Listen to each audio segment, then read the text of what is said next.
నమస్కారం ఈటీవీ 360కి స్వాగతం. ముందుగా ప్రధాన అంశాలు. విదేశీ ప్రత్యక్ష పెట్టుబడుల్లో నిబంధనలు సడలింపు. 3000 కోట్ల నుంచి 5000 కోట్ల వరకు పరిమితి పెంపు. రక్షణ, బ్యాంకింగ్ సహా 15 ప్రధాన రంగాల్లో ఎఫ్డీఐల అమలు. వినోదాత్మక ఛానళ్లలో 100% ఆమోదం.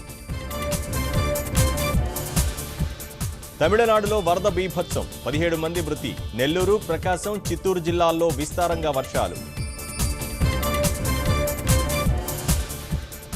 5 జిల్లాల్లో గ్రామం యూనిట్గా పంటలకు బీమా. రబీ నుంచి అమలయ్యేలా ప్రభుత్వం ఉత్తర్వులు. కారుణ్య నియామకానికి ₹1,00,000 లంచం. పంచాయతీ శాఖ అధికారిని పట్టించిన బాధితుడు.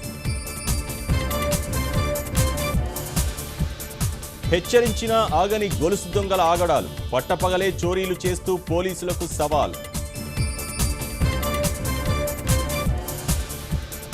ఊపందుకున్న వరంగల్ ఉప ఎన్నిక ప్రచారం. రంగంలోకి దిగిన ప్రధాన పార్టీల ముఖ్య నేతలు.